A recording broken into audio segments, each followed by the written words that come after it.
Doctor ortho, अब दर्द भी घुटने टेकेगा।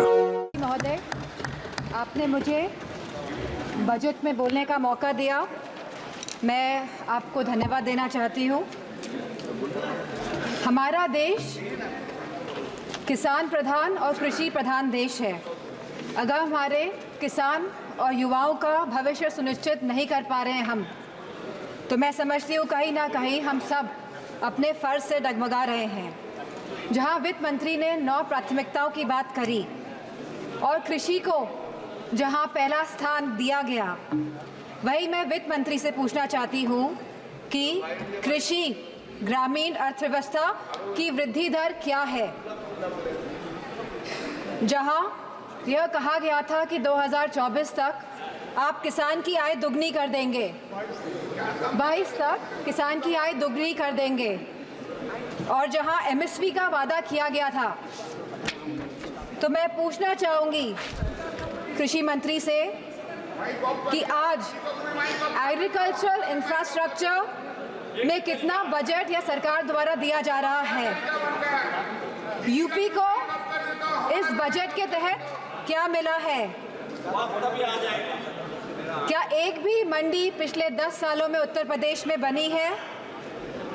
और अगर किसान की ज़रूरतमंद जैसी चीज़ों पर क्या यह सरकार ने कोई भी जीएसटी माफ़ करी है, या खाद में सब्सिडी देने में यह सरकार कायम रह पाई है? और जहां खुद प्रधानमंत्री आए थे उत्तर प्रदेश में विधानसभा चुनाव में, और उन्होंने वादा किया था उत्तर प्रदेश की जनता को, उत्तर प्रदेश के लोगों को, कि वो आवारा मवेशियों की समस्या से किसानों को हल दिलाएंगे, निजात दिलाएंगे, तो क्या इस आवारा पशुओं की जो समस्या है, जिसकी वजह से आज हमारा देश चौकीदार बन गया है, रात भर सो नहीं पा रहा है, तो क्या कोई प्रावधान बजट में रखा गया है इस समस्या को लेके?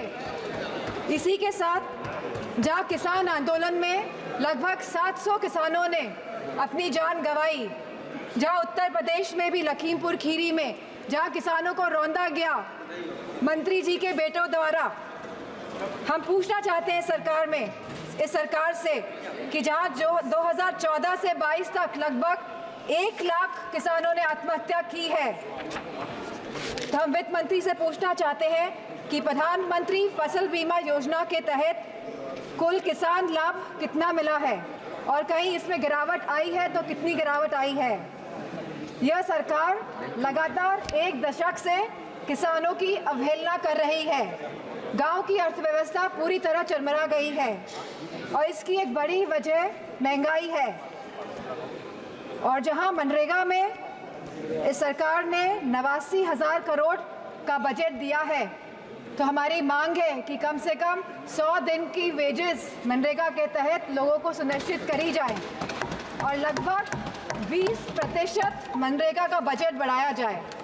इसी के साथ शिक्षा बजट में भी लगातार हमारा घट रहा है, जहां यह केवल आज 2.5% है of the total budget spending allocation, और जहां यूनेस्को ने ये बेंचमार्क दिया है कि लगभग यह 4 से 6% तक होना चाहिए, वही यूजीसी के फंड्स लगातार घटाए जा रहे हैं, और इसको लगभग इस बार 7 से 61% घटा दिया गया है।